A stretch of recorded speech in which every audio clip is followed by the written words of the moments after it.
Olá, boa noite a você. Este é o Jornal da Record.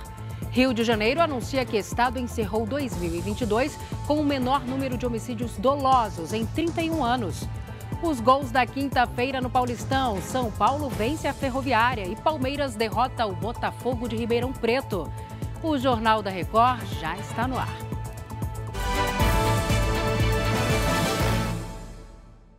Oferecimento: cartões Bradesco, muito mais benefícios.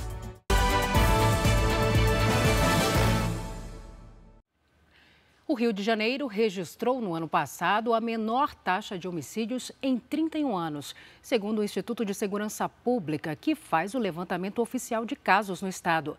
O repórter Pedro Paulo Filho tem as informações ao vivo para a gente. Oi, Pedro, boa noite para você.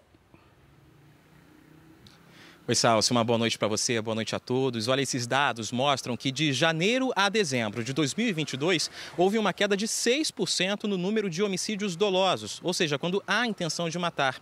E isso representa 201 vítimas a menos na comparação com o ano anterior, de 2021. Só que, mesmo com a melhora, no ano passado, 3 pessoas foram vítimas de homicídio doloso por hora aqui no estado. O número de latrocínios, que são os roubos seguidos de morte, também caíram. Esses números também caíram, a queda de 43%. E as mortes por intervenção de agentes do Estado também recuaram, foram 1.327 ocorrências no ano passado. É uma diferença de 2% na comparação com 2021. Destaque para as quedas também de roubos de carga e roubos de rua. Só que em 2022, destaque para a alta foi o número de roubos de veículos, alta de 4%. Esse levantamento foi feito com base nas ocorrências feitas nas delegacias da Polícia Civil de todo o estado aqui do Rio de Janeiro. Celso. Obrigada pelos detalhes, Pedro. Boa noite para você. Um homem foi morto pela polícia após balear a ex-mulher na zona sul de São Paulo. As imagens de um circuito de segurança mostram um carro preto parando em frente a um pet shop. Dentro estão um homem e 2 mulheres. O passageiro desce armado e abre a porta de trás. Uma mulher desembarca. Ele volta para o banco da frente e parece atirar. Neste momento, a motorista, vestida com uma roupa rosa e que é ex-mulher do atirador, desce correndo e atravessa a rua. Ela é derrubada por um carro, mas se levanta e chega a se jogar de uma ribanceira. O homem vai atrás dela, atirando. A mulher foi atingida no ombro, no quadril e de raspão na cabeça. Policiais que estavam numa base da PM perto dali perceberam a ação e deram voz de prisão ao homem, que reagiu atirando. Ele foi baleado pelos PMs na troca de tiros e não resistiu. A mulher foi hospitalizada. O estado de saúde dela não foi divulgado. Segundo a polícia, o casal, que tem 2 filhos, estava em processo de separação. Os envolvidos não tiveram os nomes divulgados. Homens armados invadiram um banco e fizeram 4 funcionários reféns. Isso aconteceu em Belo Horizonte. Segundo a Polícia Militar, cerca de R$63 mil foram levados. Então vamos conversar ao vivo com a repórter Virgínia Nalon. Ela tem mais informações para a gente. Oi, Virgínia, boa noite. Oi, Salso, boa noite para você. A agência tinha acabado de abrir. 3 funcionários aguardavam na área dos caixas eletrônicos quando eles foram surpreendidos aí por um homem armado que rendeu um 4º funcionário. Em seguida, um comparsa mandou todos irem para o fundo do banco na área do cofre. A ação foi rápida e os bandidos fugiram tranquilamente. 2 celulares roubados dos funcionários foram abandonados pelos criminosos perto da agência. O assalto aconteceu 3 dias depois da tentativa de invasão do banco por um buraco feito na parede de uma loja em direção ao cofre. Mas o alarme disparou e eles fugiram. Até agora, ninguém foi preso. Salsi. Obrigada, Virgínia. Foi preso na Argentina um ex-estudante de medicina brasileiro condenado por estuprar a própria irmã e a prima, ambas crianças. A Bruna Leão traz os detalhes deste caso. Oi, Bruna. Boa noite, Salsi. O piauiense Marcos Vitor Dantas estava foragido desde outubro de 2021. Ele foi condenado a 33 anos de prisão por estupro de vulneráveis. As vítimas são a irmã de 9 anos e uma prima de 12 anos. Ele também era suspeito de abusar de uma outra irmã de apenas 3 anos de idade, mas acabou sendo inocentado desta acusação. O ex-universitário foi capturado na cidade litorânea de Mar del Plata, onde vivia com o nome falso de Pedro Saldanha. Lá, Vitor deixou o cabelo e a barba crescerem e levava uma vida normal. Trabalhava fazendo bico em restaurantes. A prisão teve o apoio da Interpol e também da Polícia Federal Argentina. Ele deve ser extraditado de volta ao Brasil, onde vai cumprir a pena. Eu volto com você, Salsi. Obrigada, Bruna. Um deslizamento de terra agora à noite interditou completamente a BR-376 entre o Paraná e Santa Catarina e causa congestionamento na rodovia. O deslizamento interditou totalmente a estrada na altura do quilômetro 669, em Guaratuba. Segundo a concessionária que cuida da rodovia, nenhum veículo foi atingido. O trecho segue interditado por questão de segurança e não há previsão de liberação. O ponto fica próximo ao local onde um grande deslizamento atingiu 14 veículos e deixou 2 mortos em novembro do ano passado. E olha, o público do Teatro Municipal de São Paulo terá mais uma opção de acesso ao local. Aqueles que vão de carro poderão deixar o veículo em vagas rotativas. Quem traz as informações para a gente dessa novidade é a Carolina Belim. Oi, Carol, boa noite. Boa noite, Salsi. Para todos que nos acompanham, olha, serão 275 vagas nesta nova modalidade da Zona Sul e elas já começaram a ser sinalizadas, embora a Prefeitura não tenha divulgado ainda quando começam a funcionar de fato. As vagas estão no entorno do Teatro Municipal, já que, claro, o objetivo é contemplar quem vai ao teatro. Elas ficam localizadas especialmente no calçadão Barão de Itapetininga. Poderão ser utilizadas a partir apenas das 7 da noite, das 7 da noite até as 2 horas da manhã, sendo o pagamento feito pelo aplicativo da concessionária que administra a Zona Azul aqui na cidade. Um detalhe muito importante, gente, a Prefeitura esclarece que os motoristas serão orientados que o trânsito não vai ser livre nos calçadões, é só para o acesso à vaga. Um crédito dará direito à permanência de 2 horas e 2 créditos 4 horas. Eu, aliás, lembro que nesta sexta-feira teremos aumento aí na tarifa da Zona Azul, aqui na capital paulista, passando dos atuais R$ 5,75 para R$ 6,08, reajustado contratualmente pela inflação dos últimos 12 meses. Salsi. Tá certo, já ficou alerta, né, Carol? Obrigada pelas informações. Em depoimento à Polícia Federal, Fernando Oliveira, secretário de Segurança do Distrito Federal em exercício no dia dos atos extremistas, afirmou que não recebeu orientações sobre o que fazer durante a manifestação e que houve erro no plano de segurança. O jornalismo da Record TV teve acesso ao depoimento. Fernando Oliveira ocupava o cargo de forma interina, já que Anderson Torres estava de férias nos Estados Unidos. Ele disse aos investigadores que o plano de segurança para as manifestações foi aprovado por Torres 2 dias antes, em 6 de janeiro, sem orientações específicas.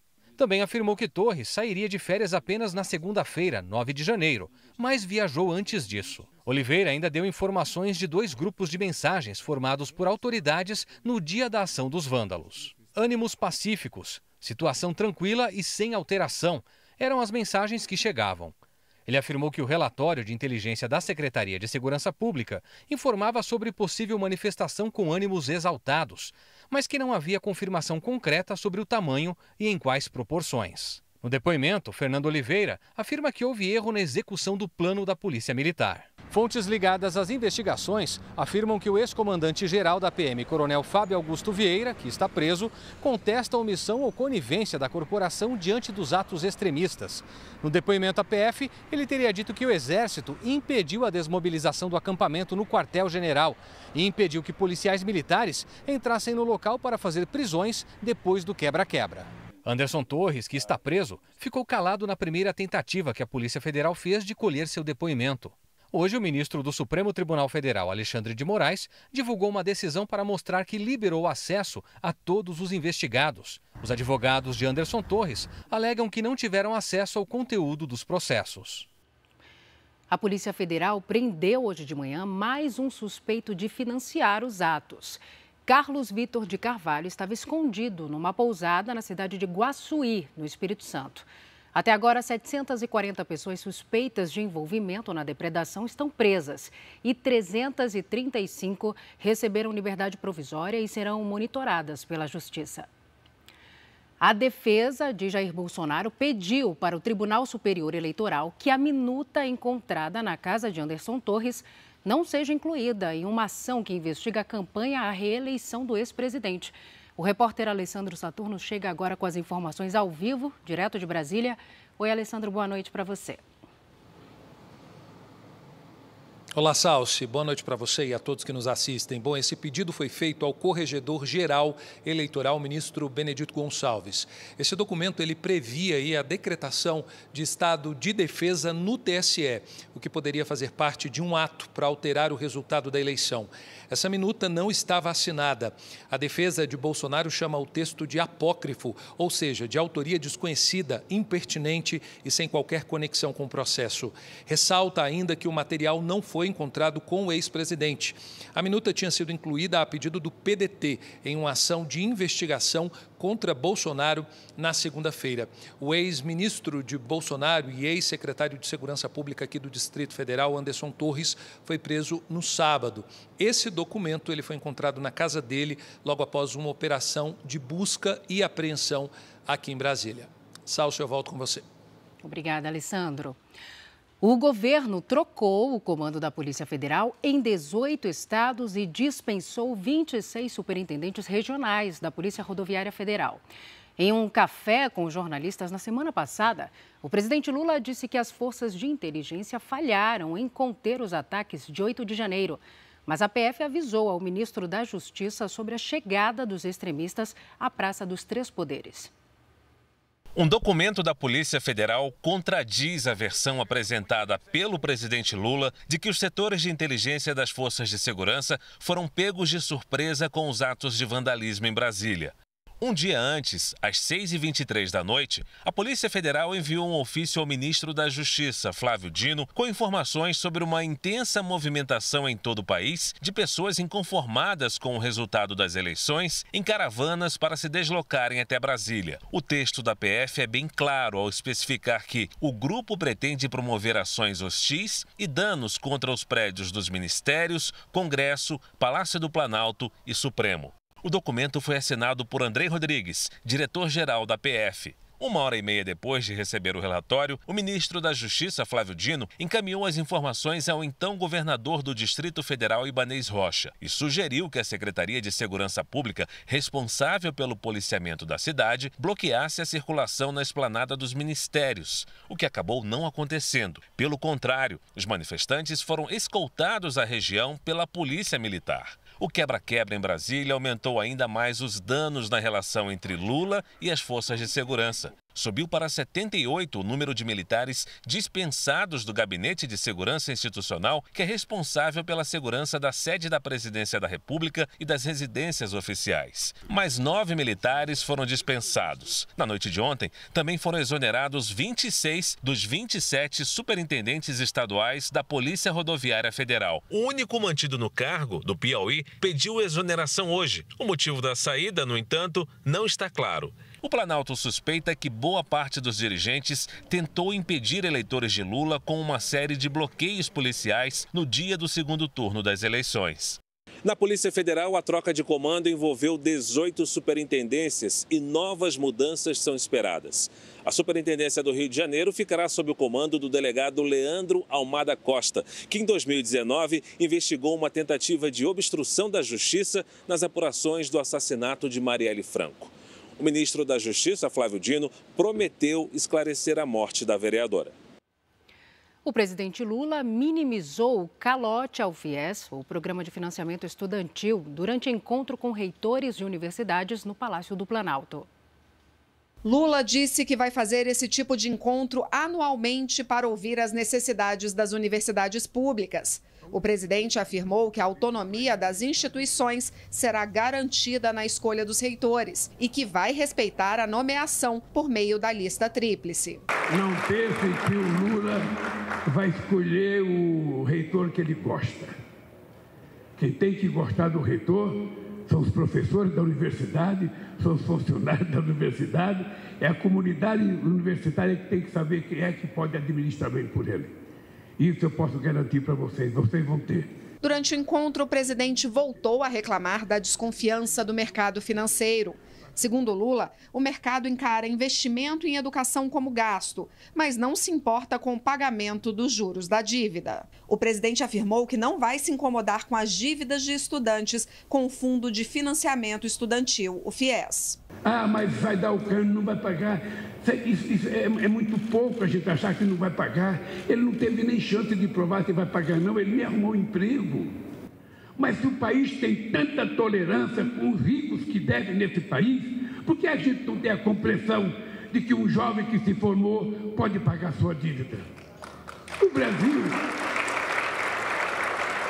tem quase 2 trilhões de dívida que as pessoas não pagam. O ministro da Educação, Camilo Santana, prometeu reajuste para as bolsas de estudos para desenvolvimento científico e tecnológico e listou as prioridades da pasta. Alfabetização na idade certa, escola tempo integral e conectividade. Então essas para o ensino básico serão fundamentais para que a gente possa garantir aí resultados importantes para o futuro do Brasil. Já a equipe econômica vem enfrentando várias dificuldades para conseguir implementar o Desenrola, uma promessa de Lula para ajudar famílias de baixa renda a quitar as dívidas. A expectativa é a de que o programa só seja lançado em fevereiro. Até lá, o Ministério da Fazenda espera conseguir montar um sistema que unifique todas as dívidas das famílias.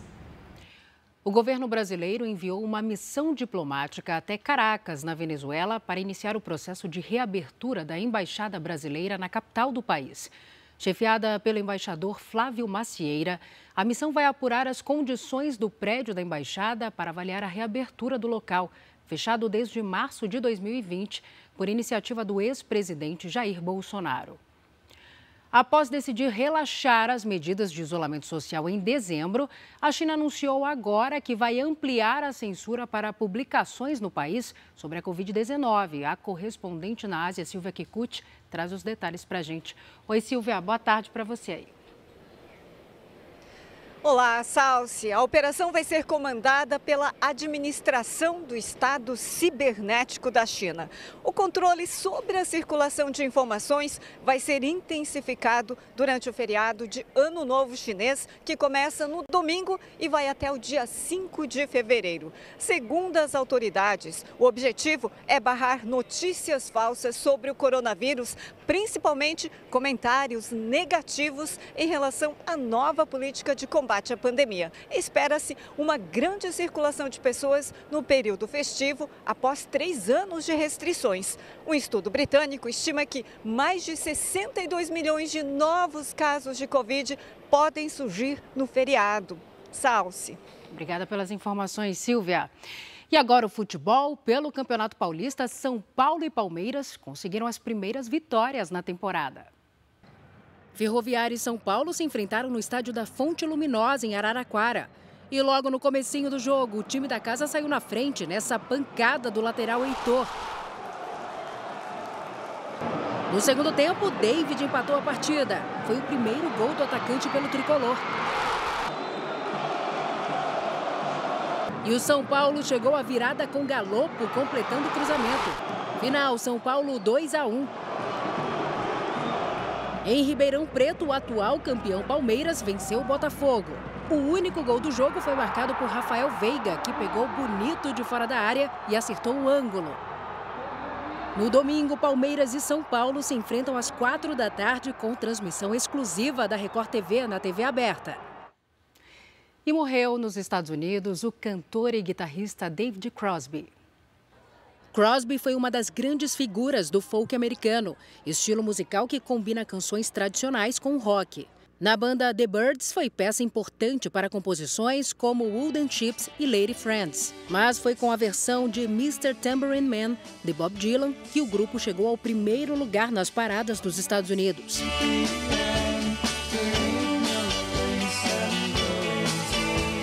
Após sair da banda e se juntar com outros nomes do rock, Crosby se apresentou no lendário festival Woodstock em 1969. Ao longo da vida, o cantor acumulou problemas com a justiça e com o vício em drogas. Em nota, a família do músico disse que ele enfrentou uma longa doença, mas não informou a causa da morte. David Crosby tinha 81 anos e deixa a esposa e 4 filhos. I am yours, you are mine, you are what you are.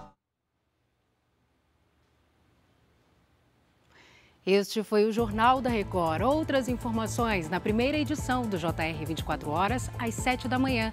Você fica agora com o Fala Que Eu Te Escuto. Uma boa noite para você. Cuide-se. Tchau.